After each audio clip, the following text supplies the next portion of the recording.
But we're going to go a little more big picture today in breath. I was watching some TED Talks today on the YouTube and just about different breath, and there were so many good, interesting things. One of them was, the yogic piece is this very beautiful and reflective relationship of breath and mind, right? We just know this, right? Like when a car is about to, when we're in extreme danger, right? When we get to that near miss by a car or whatever it is, we stop short, right? We hold our breath. When the mind is jumping all over the place, we can usually, at least in retrospect, look back and notice the unevenness in breath. So breath patterns are so key in terms of the realm of just peace, right? Just getting to a place where mind can be a little bit quieter, be a little freer from those stories of fear and distress and worry that can get us so spun up, kind of pull the ground out from under us. About this idea, it was way out of the mind and way out of sort of the yoga physiological or the psychological aspect. But where we really cross over, of course, is through those bandhas and through these other practices, is just the recognition that not only is breath such this synthesis between heart and mind and quiet mind and all these deeper realms of self, but in just the most practical sense, it's the medium that allows communication and flow to be in body, right? The patterns of breath, the freedom of diaphragm fundamentally take care of our structure. Our hearts, it's beautiful, our hearts literally sit on top of our diaphragm. And as you guys know, that's kind of like an umbrella-shaped muscle, very thin, that goes all around the circumference of your ribs. And as you inhale, the diaphragm is dropping down. Feel it now. Your belly is getting pushed out. All your organs are getting a little bit of a smushy massage with that. The pressure is changing in your lungs. You're filled with this gift of spirit and air. And then as you exhale, the diaphragm lifts back up, because the diaphragm doesn't actually drop below the ribs. In fact, it stays a little bit up there. But as it lifts back up, your heart's resting on it. So with a healthy, natural breath, not only is we creating access to this whole structure, we're literally giving our hearts a massage. Any other massage therapists, you guys? Because I can tell you, as a massage therapist, heart massage, very tricky, very tricky. Nothing, thing on, thing all right. So that's where we're going to play today. So today we're going to go a little more lunar. We're going to go a little bit more into breath. But here in the, at least in our part of the world, in the DC area, it's been really interesting weather. It's we've had this really strong cold snap, and then it's just been really, really blustery. And so one of the reasons we're taking off from our work with the Agni and stoking the fire, when the weather is a little less grounded, when our circumstances are a little less grounded, we want to be careful with the fire, because as things are blowing around, as things are less grounded, that's kind of the recipe for the fire to get a little bit crazy. I'm mostly basing this on the experiment and the data that comes out of my house, just based on the level of crazy in my children the last couple of days. So, and it could be mine as well. So we're going to do a real breathy thing today, and it's good, but it's going to be about not so much the way we've been playing the last couple of weeks. We've been activating the prana and then working with the fire a little bit more directly. We are going to activate a bit and wring ourselves out, just because that's what our bodies need. But the bigger theme today is really how we can use the breath to get to deeper places of stillness, to deep rest and deep peace. So that is, and we're going to access our physiological through that as well. So that is your mission, should you choose to accept it. I'm going to mute everybody now, unless you have any questions or comments. I know there's a bunch of us, but feel free. But so the way it'll work, if anybody hasn't joined us before, is I'm going to mute the whole group, but you can just unmute yourself at any point to ask a question. Mute all. Oh, stuff. You'll need stuff. Some blankets. We are going to do the laying down again. So you'll need at least 3 blankets. A pillow would work as well. And the one more thing we're gonna try today, and you know, with the prop stuff, don't let the getting it right, you know, these are all just tools to help us with access. And obviously we have a little more practical separation here. But what I'd like us to start with is just a good seat, and I thought I was already, and a strap. So sit up a little bit more liberally. Just meaning give yourself maybe a little more propping than you might normally. I know you don't have my full body, but this first one's a little bit quirky, and this is what I was talking about in terms of just if this doesn't work, there's a few different ways. But if you have the classic yoga strap or even a belt would work, what we're gonna do is take the strap once you've got yourself in a good seat. We're gonna make sure the strap is not twisted. It's gonna go through the two buckles.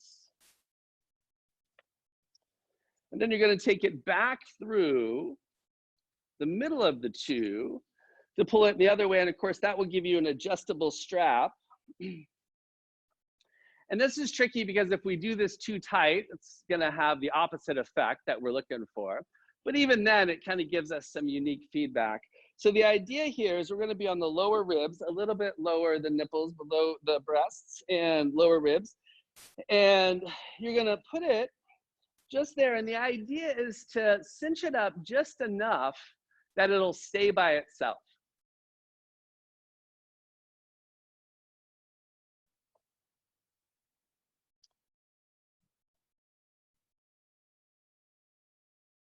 Double check once you've got that set up.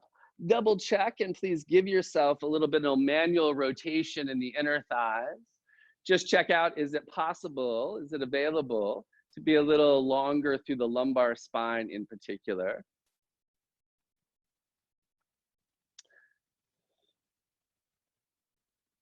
From here, let's just, to keep our straps going, let's just head right into Adi Mudra. You'll take your thumbs into your palms, curl them up like little baby fists. And we'll just rotate the palms down to your thigh. Become aware of the root of your tongue. Please just relax it. Allow there to be a little bit of space between your teeth. And even though you've got this strap already feeding back to you a little bit, please, let's just drop with this little rhythm of breath we've been playing with for the last few weeks. As you just take a moment to recognize and give yourself permission to settle.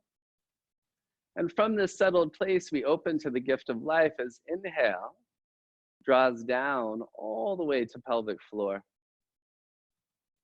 Feel it connecting you more to the surface that you're sitting on. Comfortably expanding into belly. You feel it move up into that pressure of the strap a little bit, but just observe it. Exhale, just feel a sense of lift and extension from pelvic floor just up through crown, maybe even beyond.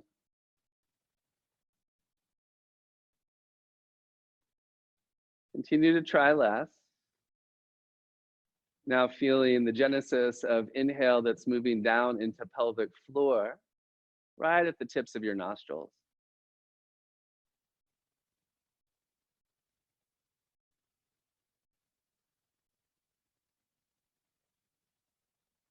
Exhale, kind of an ah feeling, a sense of relief and extension, the freedom of sky.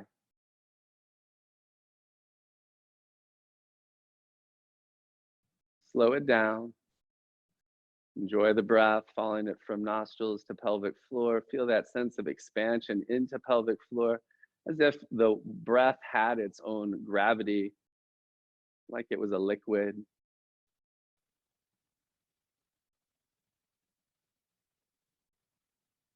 Exhale is a sense of freedom moving to crown.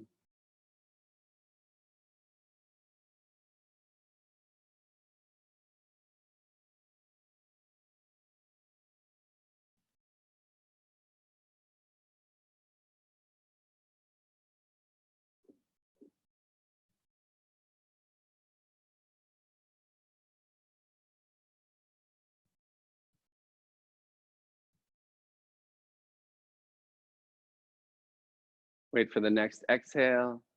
Enjoy the freedom. Don't shortchange yourself. Reach up to the bottom of exhale. And now on the next inhale, feel the sense the breath is still moving down into pelvic floor, but feel that you can also expand laterally into the sides of the strap. Pelvic floor gets heavier on inhale. Lungs, ribs are expanding into the strap on inhale. No need to push. Exhale, get taller. Relax your face.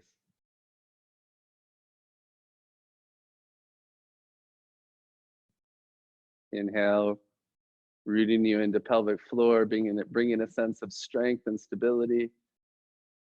Enjoy the ribs expanding laterally. Feel it all the way out into your elbows. Exhale, crown extends. Brain relaxes.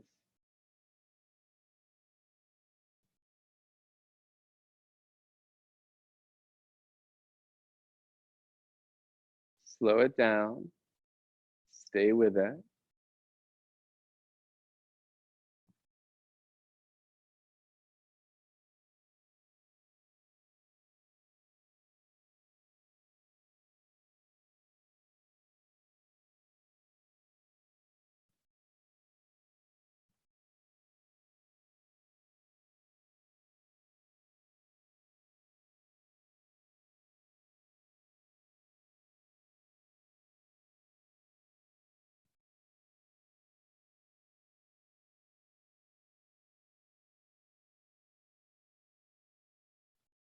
Still focusing on this lateral expansion with each inhale and feeding the sense of heaviness at pelvic floor, safety, home, stability. Relax the skin between your eyebrows. And now as the next inhale comes around, just plug it in as it fits. Feel that expansion instead of the side ribs, which of course is still happening really right in the back ribs. Feel that back part of the strap.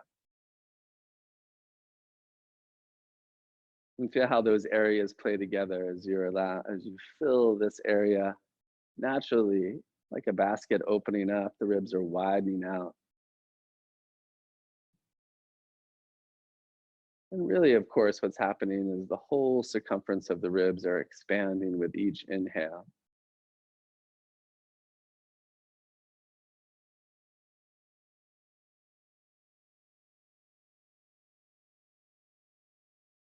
The breath tends to compress. Think of Bernie Sanders' posture by way of example. Is so you might find that the strap has seemingly gotten a little bit tighter. The strap actually hasn't gotten it tighter. If anything, you've loosened it, but the tightness has been experiencing is that you might be experiencing is because you've gotten bigger, in which case you might want to just loosen the strap just a smidge. Or that little bit more pressure could be perfect for the exploration you're doing. Stay with it. Now inhale, remember the tips of the nostrils. And now let's just choose to breathe circumferentially, breathe into all the parts of the strap simultaneously.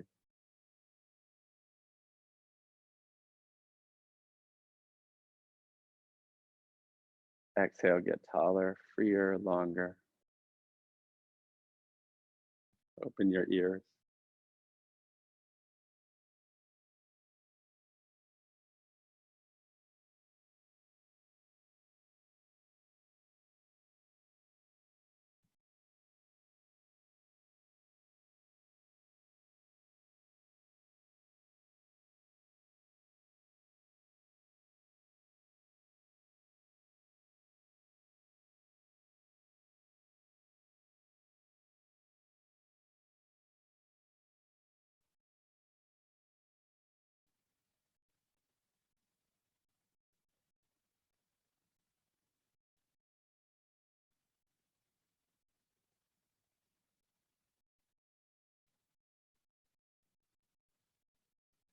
Stay present to the breath. Breathing all around the circumference of the ribs and into pelvic floor as you inhale. Exhale, extending into sky through crown, freedom.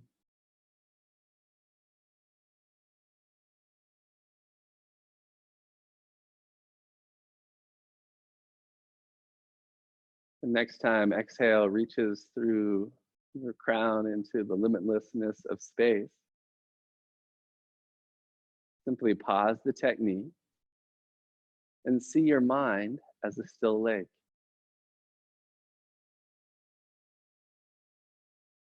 Surrounded by snow-capped mountain peaks. The lake of the mind is so still, the mountains are just perfectly and beautifully reflected.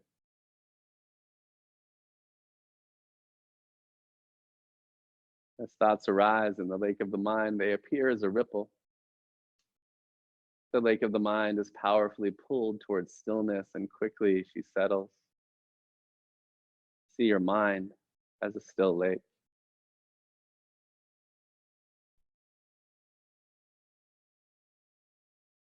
In the night sky above the lake of the mind, see a symphony of stars, constellations.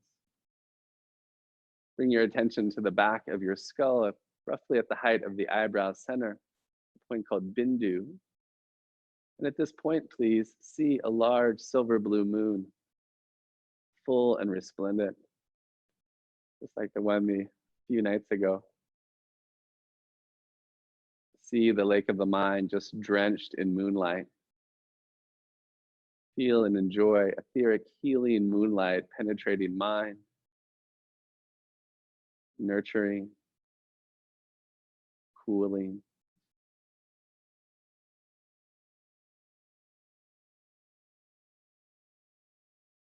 See your mind as a still lake, drenched in moonlight.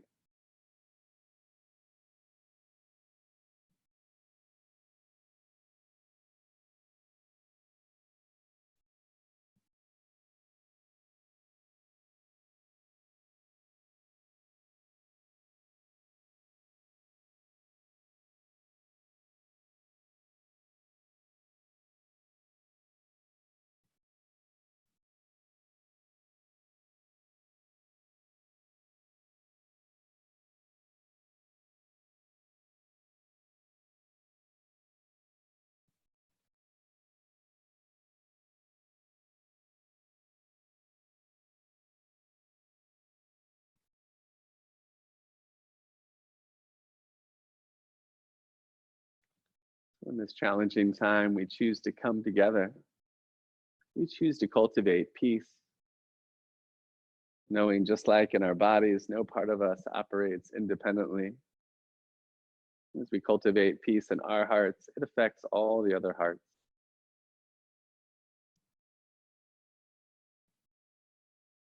Feel your worthiness for peace. Feel that it's available now. Feel your breath as spirit. So bring palms together at heart, and we'll just turn inside.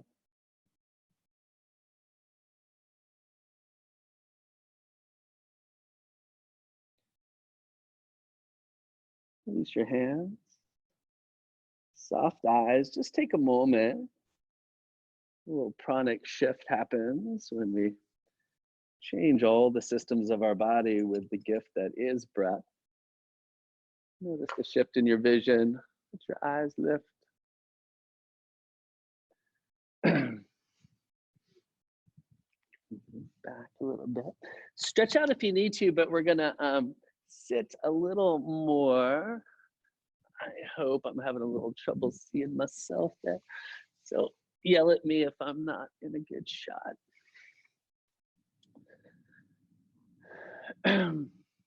Let's just play a little bit. We'll just open things up. And like I said, you probably got from where that meditation went. We're going to keep it a little quieter, a little more lunar, like I said. So just have that in mind. Sukhasana, or any cross-legged seat that you're happy in. Squeeze in a little bit. Oh, I'm sorry. Take your strap off at this point if you haven't. Squeeze in a little bit between your knees. A lot of you guys will recognize this simple little sequence. Interlace the fingers. Flip the heels of the hands over. Bring the hands a little more forward like I like to take the armpits up and back, get longer. Notice with that little bit of freedom that you've created with breath, there's just more space to access. Take advantage of it. Brighten up with breath. Pull the elbows a little bit wider so you can broaden across the collarbones. And then if shoulders will have it, take the hands a little higher. Draw the heart up. Tailbone scoops maybe a little bit here. More classic back bend. Let's stretch up to kind of a samastitihi. And then take advantage of that extra breath and awareness that you've brought to what we could describe as your kidney area. Breathe right into your back ribs, please. And at the same time, go a little humble, go a little Bernie Sanders here as you stretch up from back ribs to thumb tips. That's the nice part about that natural gestation posture, that child's pose posture, is the 80% of our lungs that are in our back body are a little more available. That's why these patterns can get so institutional. Bring yourself institutionalized, come back up, samastiti just middle. Drop your left hand over. Gonna just plant it on the ground, press yourself away so you can press yourself into the opposite sits bone and just a little side bend here. Stretch through your fingernails. Notice as you find this line of action from sits bone to fingertips, what kind of gives you more access. If you go a little inside, and maybe roll a little more open, heart towards the sky. Inhale, reach out of there, and we're just heading right over to the other side. Press the hand, stretch, push with the hand on the floor to really ground the sits bone at the same time, reaching the opposite direction. Enjoy some space. Feel breath is available all the way up into that side armpit, chest. Roll in a little bit, see what you find in back body. Roll a little more open, see what you feel in pecs maybe. Stretch it back up. Let's come back samastiti. And we will work a little more twists in today. Fits nicely with wringing ourselves out. Squeeze in between the knees. Exhale over to the left. As you do that, draw your right knee in a little bit more. Drop the hands down. Hand on knee. Here, we want to keep a nice little hug between the knees. Stretch up a little taller. Press the elbows away. Please turn your head back to the right a little bit so your chin and your sternum are lined up. And that's that Bernie Sanders tendency Bruce was talking about. Bruce, it's called the anterior head tilt. It's the misalignment us humans share more than anything else. I guess that's a little debatable. But anyway, that's why these muscles in the front of our necks get so overdeveloped. So you're gonna turn your head in line with the sternum, and like you're sipping something, take your palate up and back. It's not tucking your chin in, it's not jamming it back. It's palate, ears flowing up and back. You'll know you're with me because you'll feel your shoulder blades will draw more in. There'll be a greater sense of presence and support. I like to think of it as connecting our heads and hearts, but we want to move from our hearts. Good advice for life. Exhale, twist again from the heart, but then when your heart's not going to go any further, feel it's from the brain stem. It's from the base of your skull that you're going to continue the twist, as opposed to your nose. And then even feel the back of your eyes and continue the twist that's even more subtle now. This deeper sense of vision. Put it all together, right thighs hugging in, inhale, tall. All right, I gotta keep us on the other side of this for 2 days now. So the other one I like to throw in here is just for that back body fascia access, is take your hand behind you and stretch up and over, kind of towards the opposite corner of the room than you're twisting towards. So we're still in the twist, but now we're adding this back body stretch. You're stretching through your fingernails. A lot of us will just find some nice, like sort of good feeling superficial stretch in the skin of the back. But if that's not there, then just play a little more. Press your palm down, make a bigger arc. Another in here can be pressing your lower elbow down. But if you don't find much, it just means your fascia is nice and open. Inhale, come on back up. Samastitihi. Remember the hug into the midline. Feel that little bit of tone in your inner thighs. Just gives you, in fact, keep that tone, please, as you inhale into your side ribs. Exhale, taller. That's kind of a fun place to play because we got to find the sweet spot, right? If we overdo that, the breath's going to be inhibited. But we can also feel just with that little bit of support, that little choice to engage, right? The environment has changed. Exhale, we're twisting to the second side. Notice as you twist away, the knees wanting to go away. You're going to pause, pull that opposite knee in. Hands on knee, fingertips behind you. Get tall, stretch up a little taller. Broaden out across your elbows. Stay in lower body here a little bit. Feel that connection of knee all the way into belly. Feel as you exhale, belly, navel, lower belly can twist a little more. But then we'll take this a little extra time to get our heads on straight. Turn your head a little bit back so your chin and sternum are lined up. Palate's going to slide back. That's often a little more than feels right. And at the same time, right, if I tried to, when I'm doing my privates with the Bernie Sanders, you know, he comes up from the Capitol, is I don't try to force him to get his head and his ears all the way over his shoulders. That is not going to happen. He's going to get, he always gets really mad at me when I do that. So we got to find that place where it's available now, right? Slide the palate back. Where did you get that connection of head and heart? And then twist from your heart. Inhale into the base of your skull. Exhale, twist from the base of your skull. Inhale into the back of your eyes. Exhale, turn your eyes. Feel the twist is happening all the way from the opposite knee. Breathe into the spiral of energy. Twist, the most purifying class of poses and most integrating. I've been working with some integration stuff lately. Release your hand from behind you. And remember, it's kind of this funny action. You're going to stretch up towards that opposite corner. You might already know kind of where's a good place to explore first. So pressing the elbow down. Let's play in here a little bit. But let's keep using breath as access, as Karen's text was such a good reminder that there is no more powerful force in your body for internal access than the breath.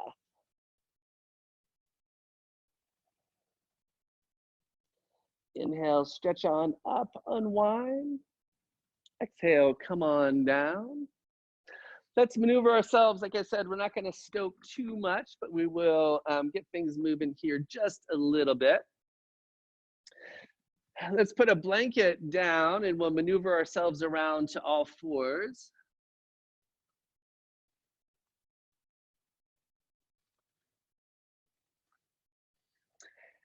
And like I said, we're not focusing in on them today, but this would be a good place to work some of the bandhas, the folks who are comfortable. But mostly as we go and work our chakra vikrasana here, slow, steady, deliberate.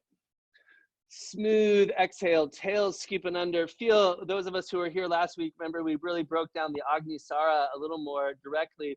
Those tools can be really helpful here. So if you feel exhale, really beginning at pelvic floor, below, kind of behind pubic bone, you can feel how that emptying is moving up to the hollow of belly as you're falling back into child's pose. Anybody who just wants to warm up with cat and cow, of course, listen to Body Before Me. So we're just heading to Chakra Vikrasana. Other reminders here is pulling the heels of the hands back as you drop the elbows down and keeping the upper back a little bit longer. Can be a nice way to get more stretch through the trunk and also a little upper back access. So it's just keeping your heart forward. But mostly, of course, biggest intention, I would say here, is just at the bottom. I'm doing a horrible demo. I'm going too fast. Is at the bottom of each exhale, how hollow can you be? Give yourself a little extra permission to be in that emptiness, maybe a little Uddiyana Bandha direction there. Empty out. And then the nice piece is you find that little more willful emptying and also the opening to it. The inhale just fills you, right? It just floats you back up. And please just recognize it as a gift. These 23,000 breaths you take a day, this journey of you from this first inspiration to the final expiration.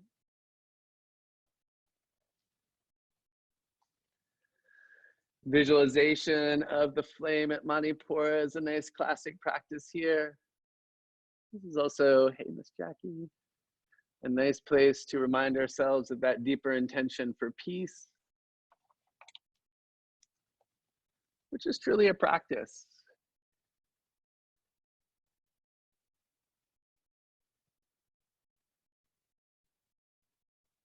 Karen and Teresa and Heidi, all these folks I haven't said hi to. Hi, everybody.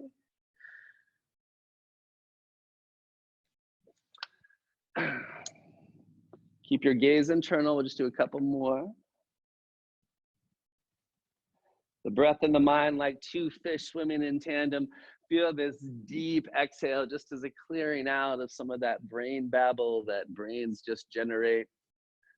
The vrittis, the natural turning of the mind.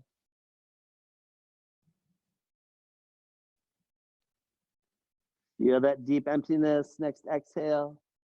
Inhale, just really present to flowing back up to all fours. We're just going to meet there. Spread your fingers a bit, your thumbs not so much. You might want to fire up your forearms by just briefly lifting up the heels of your hands, making those important forearm muscles kind of a little bit unmistakable. Keep those fired up as you look up, soften your heart, curl your toes. Realize I forgot to take off my socks. Exhale, take it on back, Adho Mukha. Less for, more feeling. Downward facing dog. Yep, Joe Miller just said that. Keep your index finger knuckles pressing down, squeeze into the midline so your arms can really act like supportive legs, but then send your legs some love and exploration, maybe bend a knee. As my friend Maria likes to say, walk out your dog a little bit. Of course, we got a wide range of bodies in the crew, so of course, child's pose is available at any point. The folks are comfortable here. We're not going to go too far into hamstrings. So you might want to try pressing into one heel, bringing one leg straight, doing that little trick of like as if you're trying to push yourself off the ball of the foot. So you feel there's an unmistakable engagement in the hamstrings. And then from there, if sensation is good, if you're still in the realm of healthy challenge, press yourself back into that same heel. If exhale is less available or mind is generating mean stories about your hamstrings, you have gone too far. Let's switch it up. Same idea, second side. Just bending the opposite knee, bending that side, and straightening the leg. This idea of pressing into the ball of the foot. Use that press in the ball of your foot to lift your sits bone. Breathe into that whole line of hard working parts of you from ankle up into sits bone. Nice, you guys. Maybe one more breath. We'll bring it together. Bend both knees, squeeze in real strong. Inhale, you're gonna slide yourself forward into plank. Pull in between your inner thighs. Pull your ribs in a little bit. Exhale, you're gonna press back into dog. Low back addition. Squeeze the knees, lift your sits bones. Groins move up towards the ceiling, full press. Inhale, feel that length that we connected through breath earlier, and press your hands into earth, get longer from fingertips to tail. We're gonna step into a relatively gentle pigeon. So you're gonna step your right knee close to your right wrist. If anybody has knee concerns or the hips are just tighter, of course, you can just keep your foot a little bit more underneath you. You're gonna come on down, so we're gonna turn into kind of a pigeon prep right off the bat here. So keep your back toes curled under and just take a moment with your knee lifted up so the back leg is still strong, and lift up the inner thighs. Tara says, lift up the inseam of that back leg. And what that will do is drop your sacrum a little more level. That's what we want. If anybody was looking for a more fiery class, you could absolutely keep that leg engaged, or you could drop the knee down. And what I'll ask us to do is press both knees down to feel a little engagement in the core. Scoop the tail a little bit more. And then you're gonna walk your elbows maybe a little bit further. So we're still in this pigeon prep. From there, hopefully we're getting some good access, but not overwhelmed, into the right hip. So here, keeping that little squeeze like it's a lunge that's gone wrong, draw your right hip back. If you're not finding enough or a good amount of sensation in your right hip, a little bit of healthy challenge, you could heel toe your foot a little bit more forward. If there's too much or pressure in the knee, heel toe your foot back a little bit or get the heck out of dodge. One more breath, yogis. I know it's not satisfying, but we're not going to turn it into a back bend. You're just going to press yourself back into table. Take a little breath there. Curl your toes. Downward facing dog. this is a kind of an interesting place to feel that relationship of the, a little specific, I guess, the external rotators and your hamstrings. Just take a breath into your right side. See if that is affecting the breath on the right lung at all. Nice, you guys. And you can give yourself a bonus plank here at no extra charge. Folks who are giving themselves the bonus plank, pull the ribs in, hug into the midline.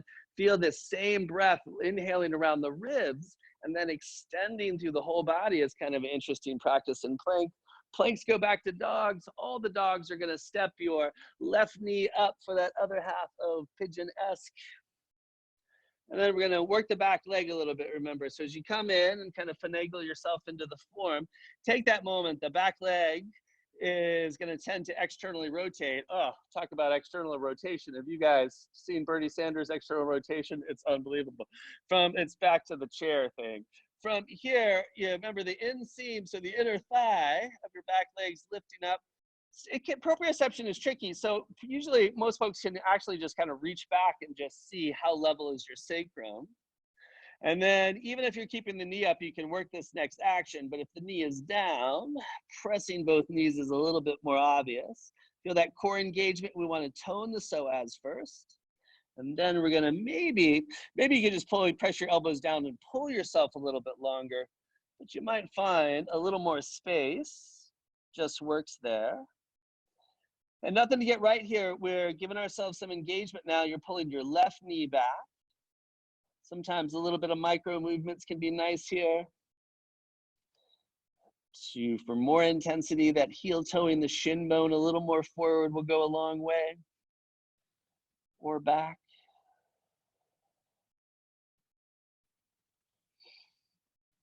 We're breathing. We're going to press ourselves back through table. We're going to press ourselves back into dog. One more dog variation is index finger knuckles pressing down really strong. And then a little bit will go a long way here, yogis, is pressing your index finger knuckles down. Make sure your gaze is maybe just a little bit up between your hands or maybe just slightly forward of it. And then please press your elbows, bend your elbows out to the sides. That's the little that will go a long way here. You'll feel how that will change the orientation of your shoulder blades. Try now, it's heresy, but now you're going to try to pull your mat apart and you're going to have the same broadening inhale. If you're stable, you could try bending the elbows more, of course, which will considerably increase the intensity. You could also, as you feel what's happening in your upper back, you might find like lifting your head like it was pressing up into resistance, not lifting crazy back into a back bend, but lifting up like you're pressing back into a headrest will give you a little more access there. Keep that wherever you took it and straighten the arms. Inhale is bringing you forward into plank. After plank, we're heading into child's pose, so that's available now. But in plank, we're going to breathe around the circumference of the ribs. In fact, that's the same thing. If you're in child's pose, please breathe around the circumference of your ribs. It's going to be more subtle, but feel your ability to extend through the body. Planks are reaching from tailbone through heels, from heart through crown.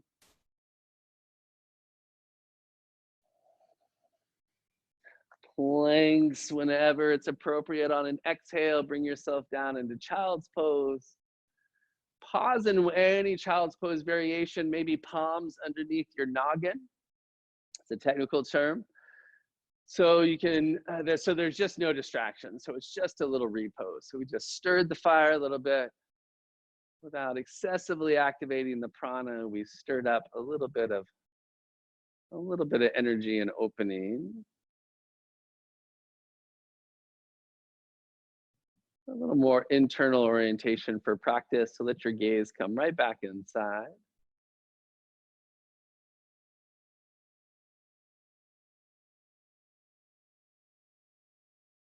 And just with that, and of course, we can even just notice sort of our more natural orientations towards the fire and towards the activity or not, or just where we are today. What stories are generated as we move into different aspects of self that practice reveals. As I'm fond of saying, the best question for the yogi, what is happening now? From here, yogis, let's pull ourselves back up.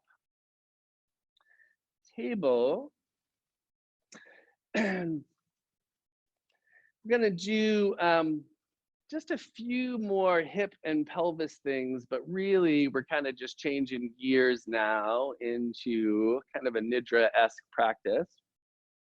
So I'm going to suggest, stop me if there's questions on anything at all, but I'm going to suggest you do the setup that we're going to work for the diaphragm work, which is kind of a meditation, which is a few other things, is the 2 blankets. For a few of us, if you're a real good rib popper, maybe even a little higher, but the bigger idea here, it's funny because it's a little bit of Bruce's question, right? It's like we're actually going with, in this particular one, there's a bunch of different places. In fact, we already did one with the strap, and we just done a practice to specifically open up the diaphragm a bit. But we're actually going with this kind of default setting of us, because what happens is, especially one of the breathing patterns where we get most inhibited, you might notice when I did that breath work with the strap, I never brought your attention to the lower front ribs, because most of us, generally speaking, have a lot more freedom there. And that's a little bit what the logic is here, is we actually, as you set up in this slumpy position, so remember, you're going to prop just the top of your shoulders. Just the top of your shoulders are on the lower blankets. And what we're looking for there is it's allowing the ribs to drop in a little bit. And you saw what I just, you might have seen what I just did there. I pressed my feet down and I bumped my tail under. So we're creating extra length. We're going to go a little bit back into pelvis before we do some of this diaphragm stuff. And so we're going to do like a supta baddha from here, and then your head is just propped up, so you're a little bit tucked. We got a little bit of that Bernie Sanders orientation happening. I hope everybody was here for the earlier Bernie Sanders jokes. I'm realizing the people who joined us is like, this guy's obsessed with Bernie Sanders posture. So anyway, Baddha Konasana is just where you bring the soles of your feet together. Some of us will just be fine here, like with no support at all. You might already know that. But you might want, and not that we can't shift at any point, you might want rolls or blocks or books or whatever just underneath the thighs, so we're just not in this full pressure bed. So that's our setup. So this Dvipada, or Baddha Konasana, depending on your tradition. So I'm going to ask you to bring a little bit of pressure, so it's not a restorative. We're a little bit engaged. We're going to bring a little bit of pressure into the soles of your feet. I'm going to take a moment to relax your jaw. Oh, the other thing you might find interesting here is, it's a lot of physiology, I'll resist, is just notice if you're kind of leaning to one side, the place to tune into is just tune into your sacrum. And this gets a little tricky. You can't totally get this even usually because it's a difference in the musculature, but there's a bigger tilt that's happening in pelvis. So you might just tune into that, and what you can do is just press your feet together, lift up your pelvis, and kind of just untwist. And sometimes a little tuck is required, little tuck, as you lower back down, and then there's just a little greater sense of even weight on either side of the sacrum. I'm going to ask you to take your hands to your low belly and just spread your fingers. And so in this position, even though we've got the blankets taking care of the ribs and allowing the back ribs to open up a bit, most of us are going to be kind of naturally, just because of the shape of your legs, in a little bit of lumbar curve here. The sacrum just kind of wants to tip in for most of us. We're going to work with that a little bit now. Relax your jaw. Relax that skin between your eyebrows. Remember, if your knees are propped or not, you have a little tone into your feet. And now inhale, please. Roll your pubic bone down towards the floor. So you're kind of doing a bum sticking action. Exhale. Let the tailbone slide away from you. Belly hollows, empty all the way out. Slow it down. Feel inhale all the way down at pelvic floor. Slowly, gently, slow-mo. Rolling your pubic bone down. Notice as that keeps happening, the sits bones broaden out, sacrum tips in. So it's like this super gentle cat-cow, just in pelvis.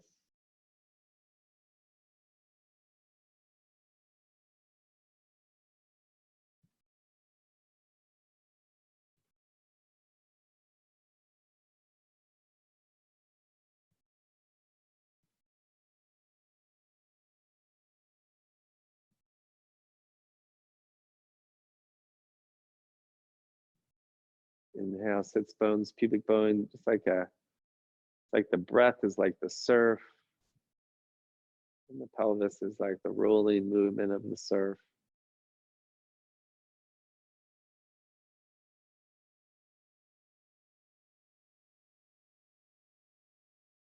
And it's not just breath, we're articulating it in a really loving way with the action.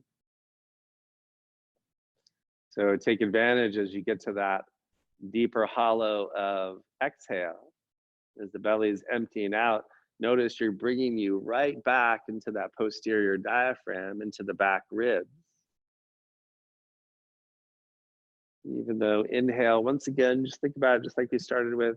Inhale's moving down into pelvic floor. Stability, safety, home. Feel that opening.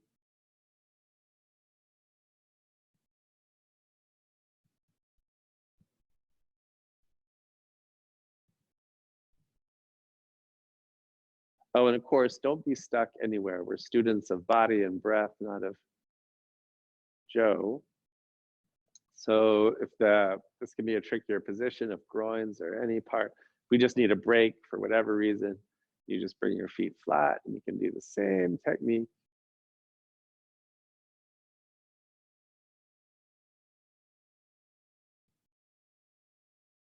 The Baddha Konasana is working. You're just keeping a little tone between your feet. You're trying less.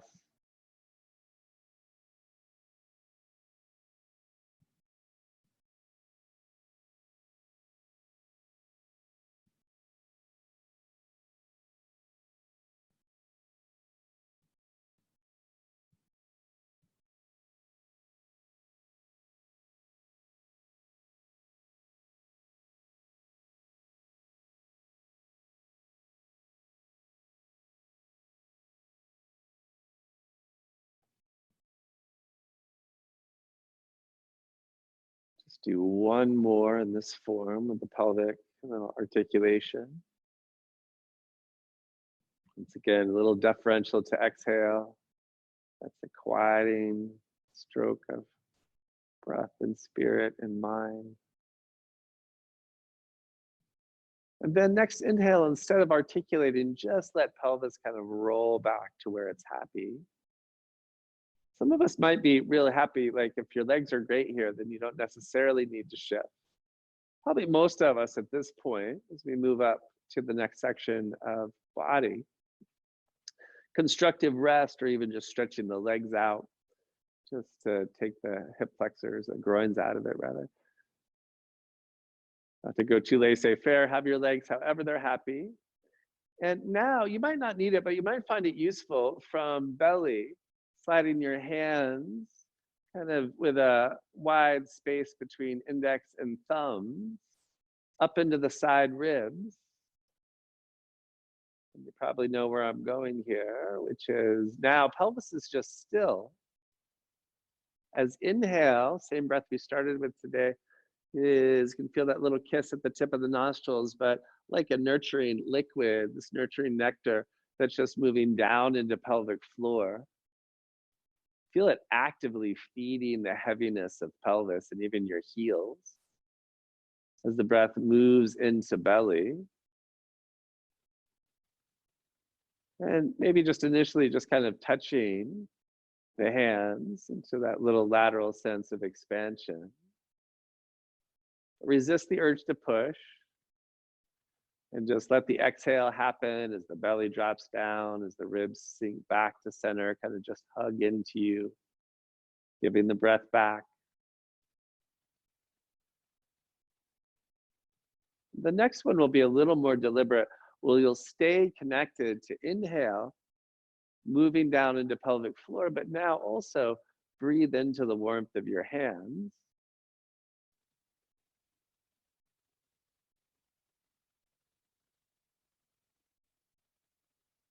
You might find a little pressure with the hands is kind of just perfect to help you breathe into.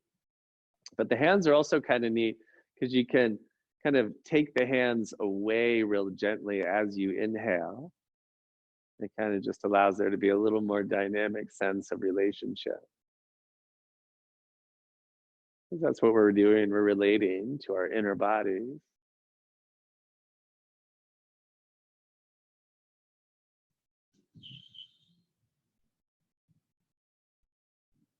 Oh, sorry, I meant to say, exhale now is going back to the extending through the crown.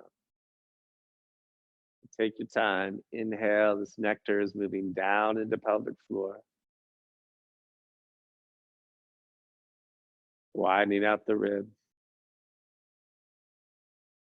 Exhale is that sense of like a headache releasing, just a sense of extension and freedom.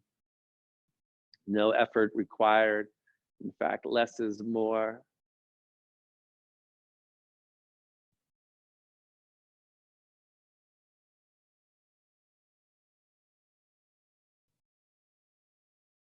The mind tends to resist stillness, much like the body resists core access. And so, as simple as this technique is, it's just going to be part of the practice that mind is going to find itself jumping aboard some train. And that's one of the great gifts of the breath, is it's through breath practice that can bring us into presence.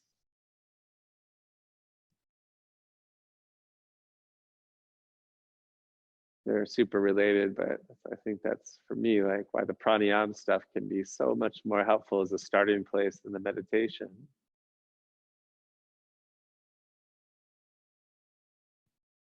So as that happens, just come back. Inhale into pelvic floor, this expansion in the side ribs.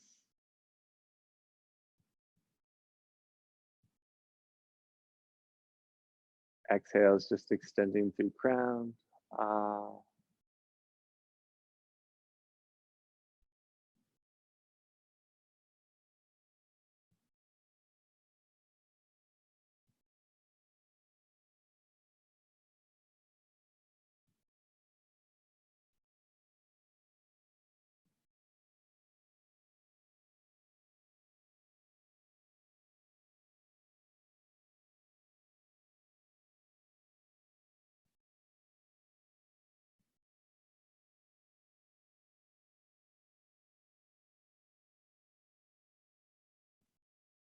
You just bring your hands together and just bring up a little energy just by rubbing them together.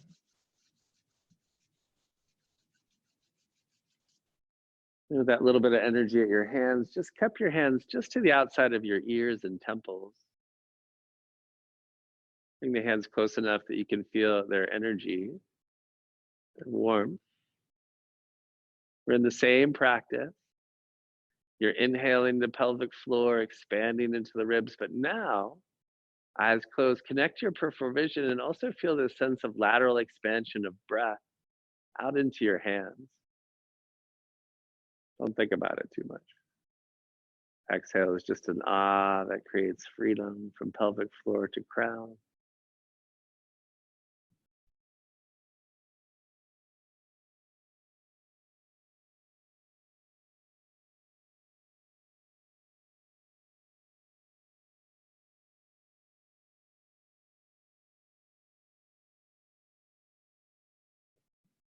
And then take your right hand just to the bridge of your nose. And with your thumb and index finger, just go right to that little groove right at the bridge of your nose where the hollow of your eyes are. And that will put you on top of your nasal bone. And there'll be kind of a little groove in there that your fingers will just fit in. You'll recognize that it's right where your glasses might rest. And then you're just gonna you're gonna become aware of your fingertips. And just allow your fingertips to relax and just allow your presence to be in your fingertips. And then with the presence in your fingertips, squeeze into that bone just comfortably like a loving hug, no pinching. And then keeping that little bone on bone contact, please just pull your nasal bone, your nose, like you're trying to pull your nose down. Assuming that's feeling subtly good, please connect with your peripheral vision, breathe into your inner ear. Breath is still connected all the way down into pelvic floor, laterally expanding into ribs and inner ears.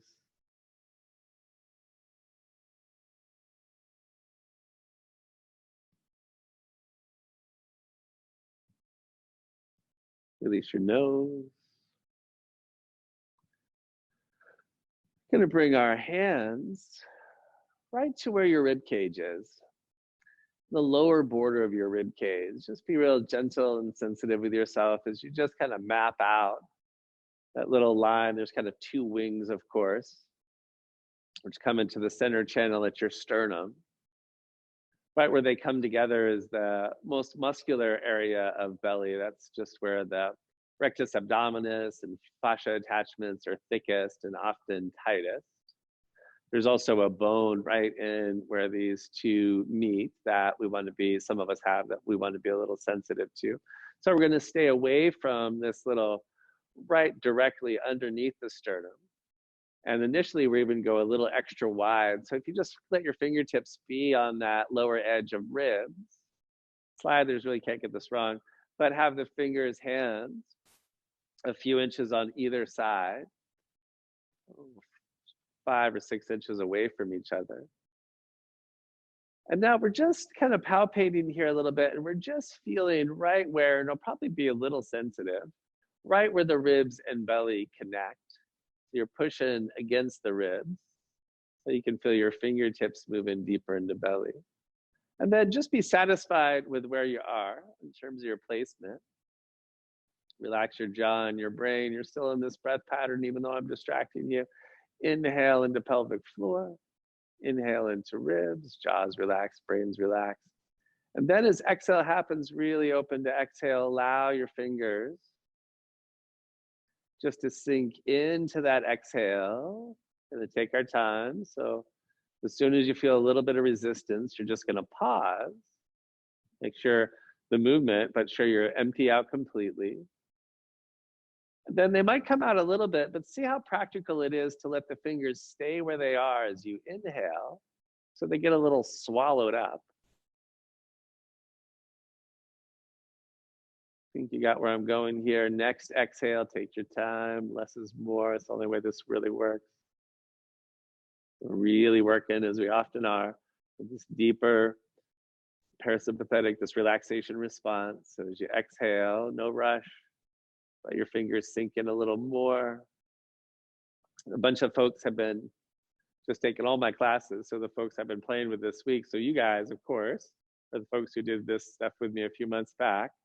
Just freestyle a little bit. You might have spreading the fingers. You got where I'm going.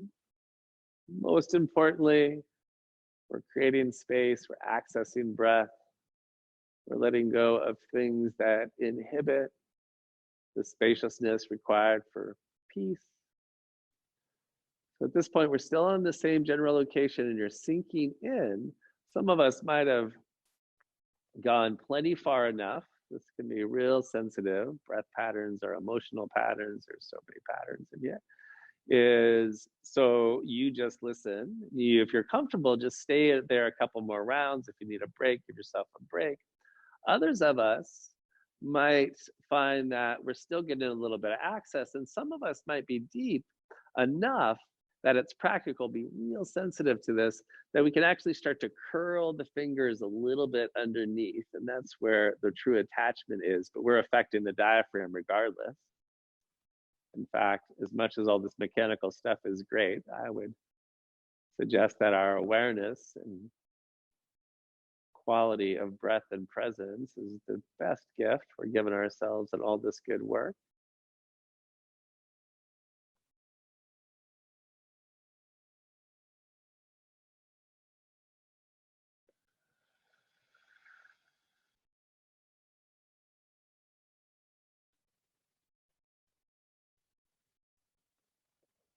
You might find that at this point, you kind of got a little bit of that same bone on bone contact with fingertips and a little bit of the inner ribs there. Then, in a real subtle way, you can now feed this lateral expansion. You can start to broaden out, cross your elbows, widen out across your elbows.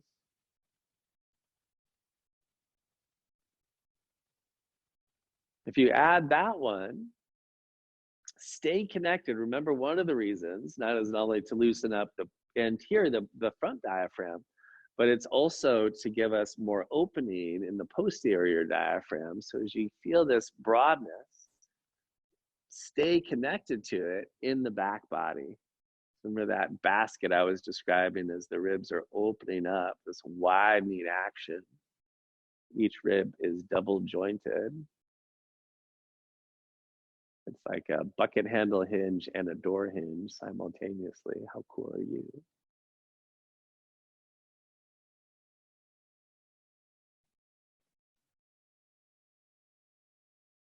If you're still in this lateral expansion, that little peripheral vision trick I find really useful. Breathing into the inner ear spaces.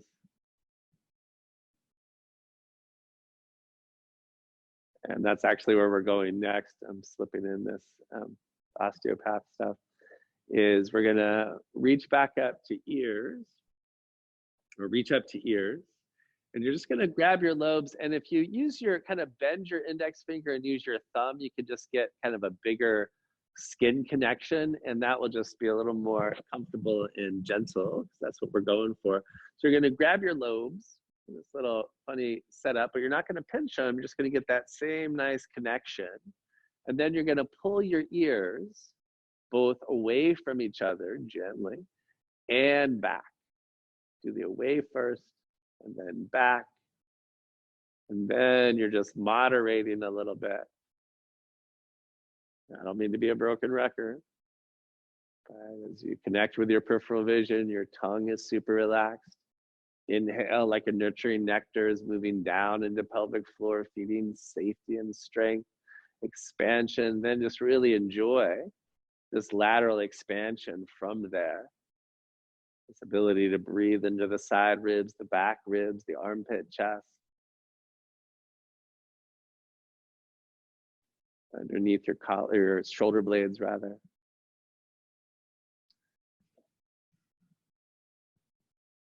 Slide your ears through your fingers. Pause, feel the heaviness of your heels in seat, however they're landing. And then we're just going to do one more of these little diaphragm things. There's lots of different ins in here. So and it's fine to cross over, of course, the space that you just used, or that you just gave some love to. So remember, but if you go, two ways we can go. You can go a little wider with both hands, or you can go a little narrower. Remember, we're going to be careful. We're not going to go right to the very center.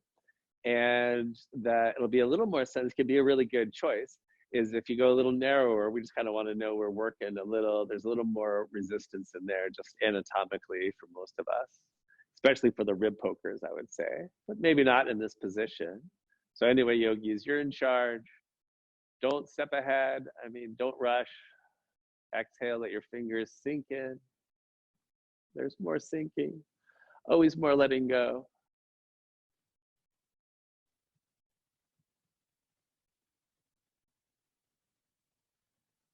And then don't add, I gave us some variations. Remember, we're going to hold off on those until we get a little bit deeper, right? So, and then we don't even want to be attached to that, because you just, if you went narrower, if you went more to the midline, There's going to be a little less depth. Yep, so we're just in the same little rhythm, melting into exhale, softening.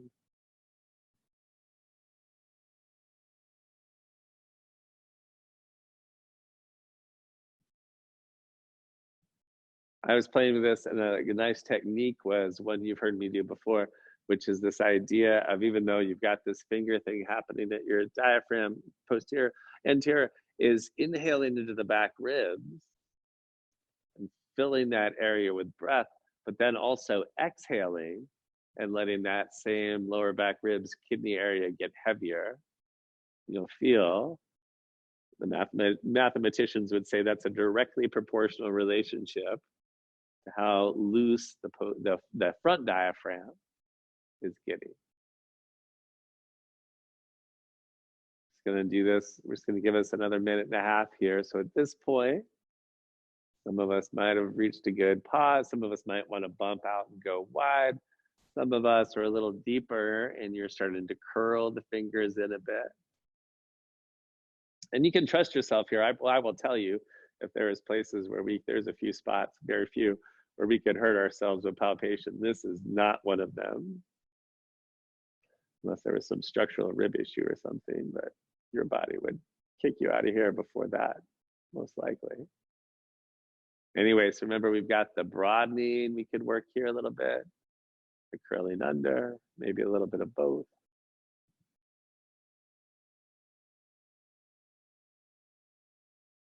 Regardless, there's this built-in rhythm of broadening, the lateral expansion on inhale. And exhale is just freedom and decompression. Ah.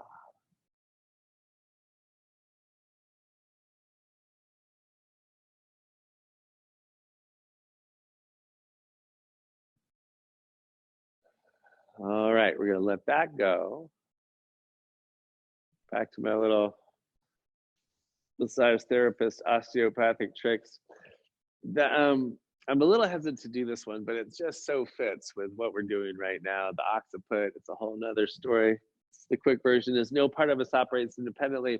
You're going to take both hands up to just the base of your skull. And so you're just going to slide under there and then just let your head sink back. And so what we're doing is, with our fingertips, we're looking for, it's usually pretty easy to find, is that there's a little indent or notch right below the shape of your skull, right where the spine starts. And if you get into there, which can be a little sensitive, so you could use more finger pads. But if it's available and you're staying pretty relaxed, you could probably just use like 2 fingers to kind of get in there a little bit. And then what you're going to do is lift up your chin. Or really, basically, we're just going to dig in there a little bit. So you can just kind of play once you're kind of just, and trust yourself, there's no bad spots to work back here. But this idea, we're right where the skull changes shape, right at the bottom of its sphere, and then you're getting right as deep in there as possible. It's called your occipital ridge. You'll know you're on it because it'll be a little more sensitive. So now from that little indent, or if that's not obvious, don't worry about it. Just walk away from the center. Now the idea is you're just on this most lowest ridge of your skull. You're just gonna maintain that now. Let your head be heavy, so you're not lifting up your head at all. Your hands are working a bit. And now, inhale's moving into pelvic floor, but it's also moving into that pressure at your fingertips, and it's also this lateral expansion. If that peripheral vision, don't let that be a distraction. If that's useful, to kind of soften the sinuses and stay with it. If not, just let it go and just breathe into your inner ears. Breathe into your temples. Super relaxed jaw. Tongue is just plump, doing a whole bunch of nothing.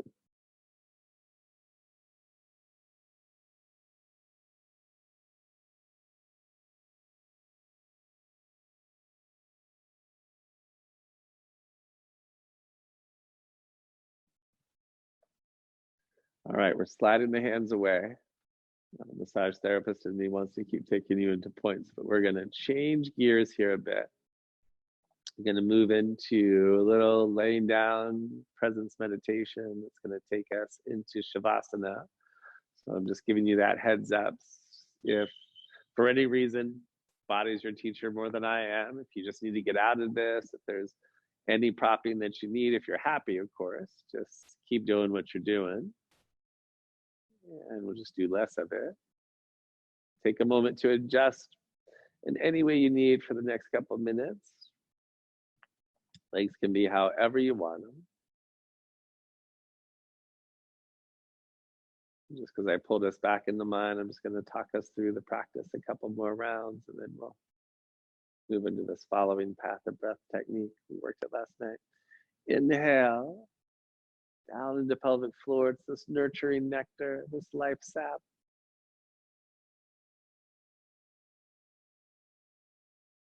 Exhale is that ah, reaching up through crown. Now we're just gonna, which we've established a bit, I think, we're just gonna allow the exhale to be a little slower on these rounds. Not exhaling more, just taking a little more time.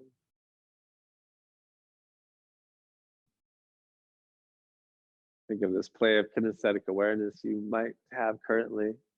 The sense of inhale, widening sits bones, widening pelvis, widening side ribs, widening armpit chest, widening jaw and temples and ears. Exhale, extending. Take your time on exhale.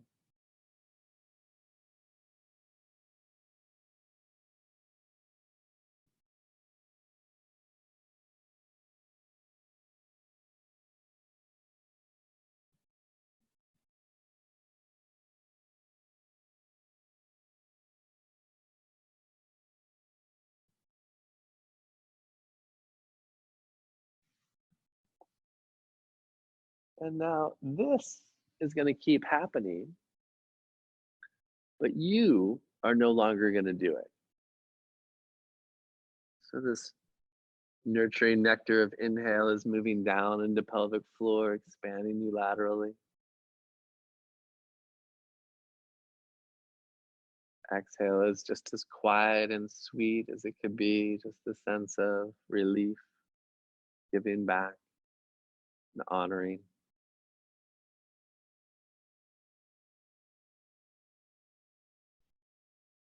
But you are just going to open to sound.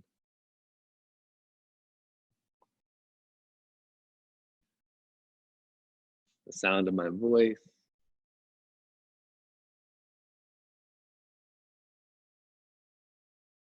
The other sounds from the Willow Street that might be coming from my mic.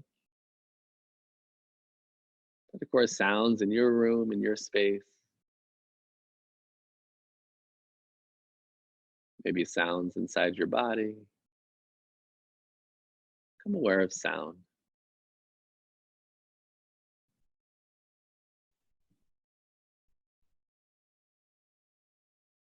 And the sound gives rise to thinking. Just notice you're no longer in the practice of listening. Just come back,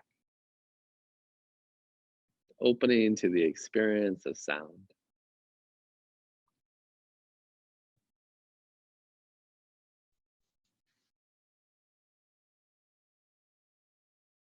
Take a step closer. Skin. Simply feel your skin. This largest organ in this remarkable temple of you. Feel the weight of your clothing, the temperature of the air. Simply tune in. All the feedback coming from your skin.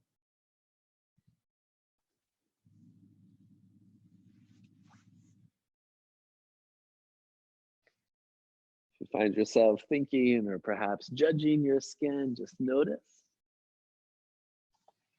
And come back to feeling skin.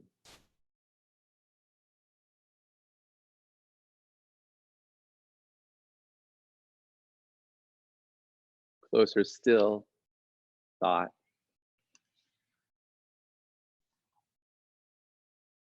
as if you were a yogi just sitting on a riverbank. This river is the mind, it's your mind. And as thoughts appear, they're just like debris that's floating down this river.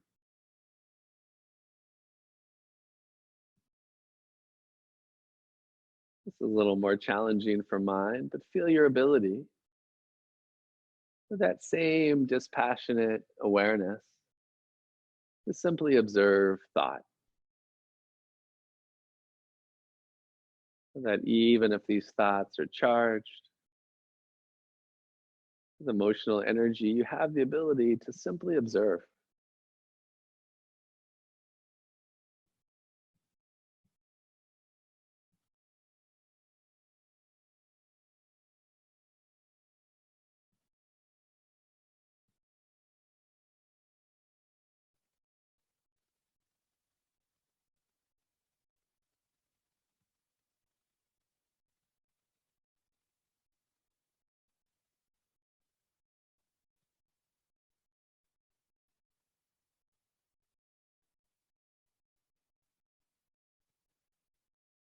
You are not these thoughts. You are not even this mind.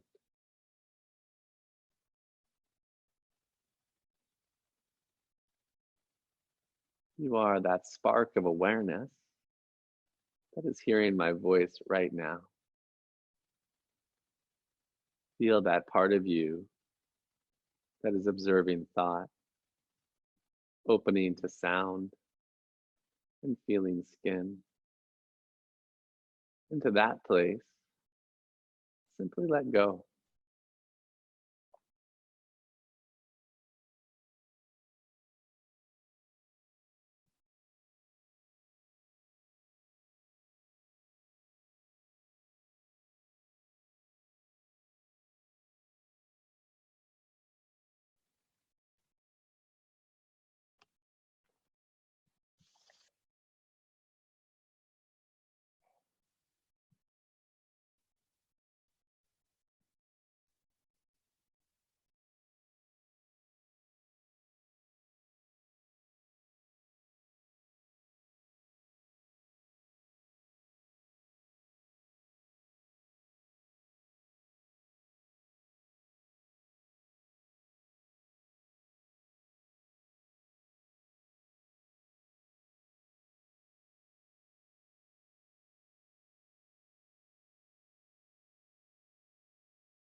Feel the experience of peace now.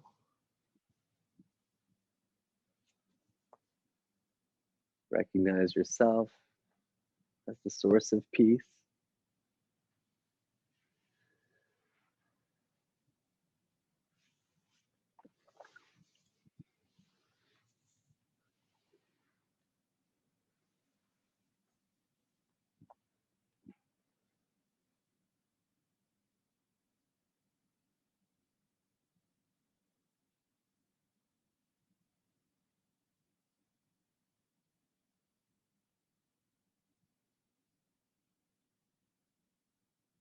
Feel the next inhale, kiss the tip of your nostrils, connecting you all the way down to earth center, pelvic floor. Let it happen like an invited guest. Allow her to expand you internally around the ribs, around your heart. The deep sense of peace and trust that is exhale.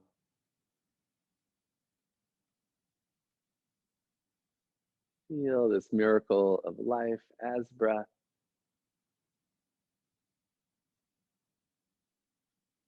This medium between the spiritual and the physical world, the heart and mind and nervous system and body.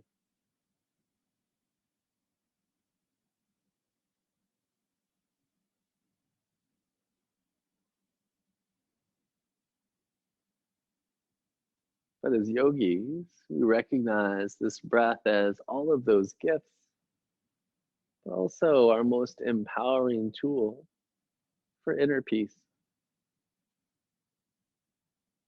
And without that, the length of our hamstrings and everything else is kind of a little bit irrelevant. So the next breath, feed the energy, the power of peace that is in you as you stretch out through fingers and toes. Maybe a little nose wiggle. Bring your feet flat as you're ready. I learned my lesson last week on the not running over. So I'm going to get us a little bit efficiently. You guys feel free to turn me off and enjoy Shavasana as long as you like. If you want to sit for one more practice, we're going to revisit. The regulars will not be surprised. I'll often kind of see the practice at the beginning. We did this last week, actually. So we're heading back to Lake of the Mind. You can just come back up to a good seat.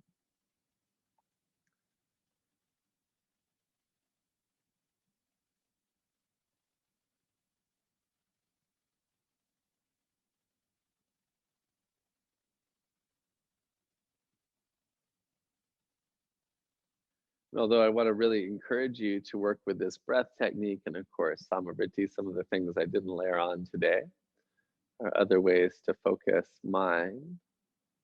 But now I want to invite you just to get the benefits of it. So just step out of the breath once you're in a steady seat and just simply allow your breath to be really quiet. Quiet breath, quiet mind.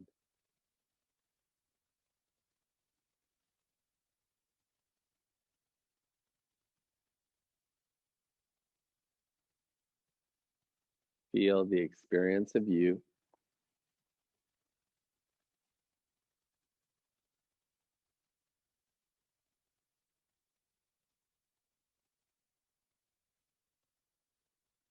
Both settled and open. See your mind as a still lake.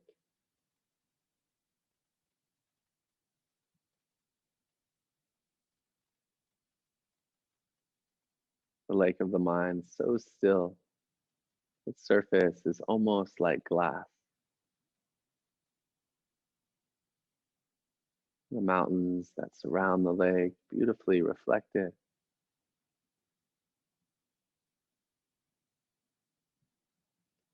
See your mind as a still lake.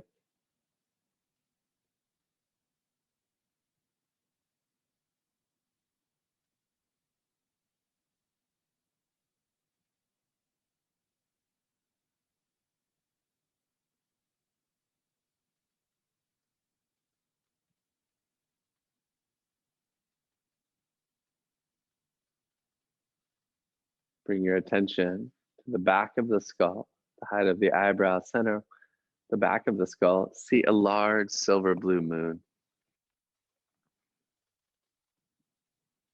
Feel its moonlight, penetrating mind, healing and nurturing in a fundamental way.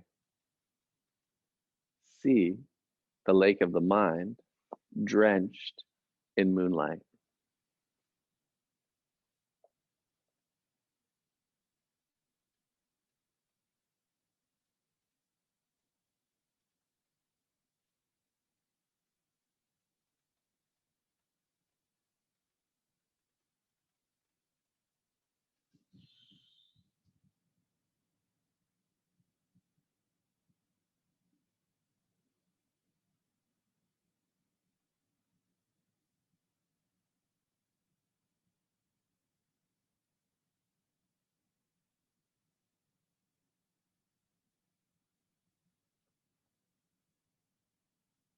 At this point, a condensed beam of moonlight shoots out from the moon, magnetized to the eyebrow center.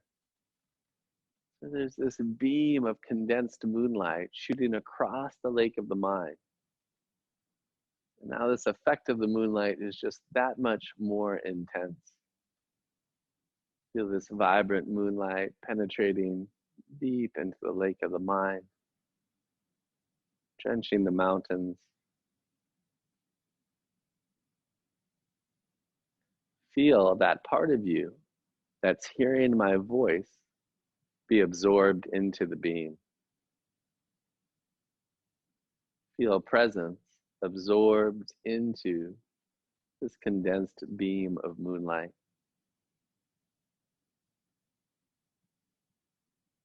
As that happens,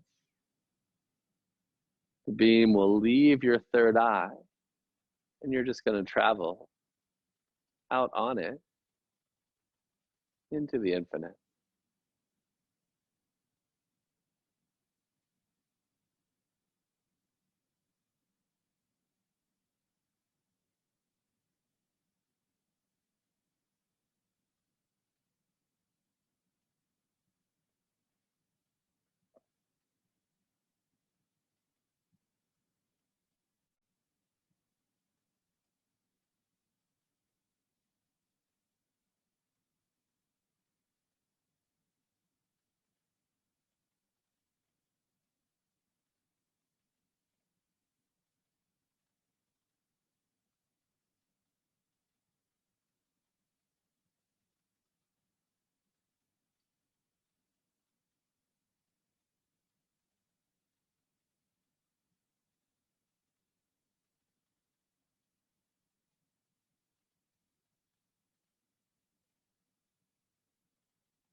Remember breath, remember body. Come back to them.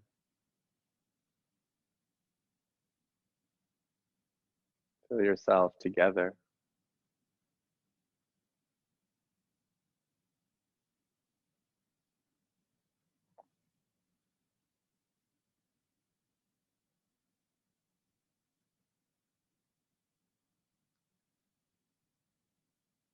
Let's bring our palms together and let's just end. It seems appropriate, we're all muted and everything, is to just end like we do sometimes in class with a silent Om.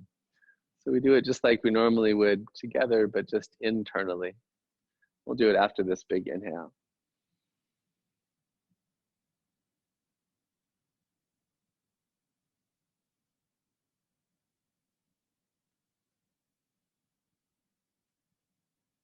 Turning inside, enjoying that vibration deep in your heart, connecting you to the infinite, just like that beam of moonlight.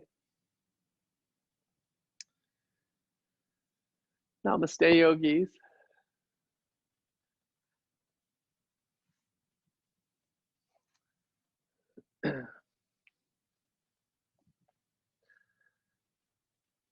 I hope that facilitates good sleep and a quiet mind.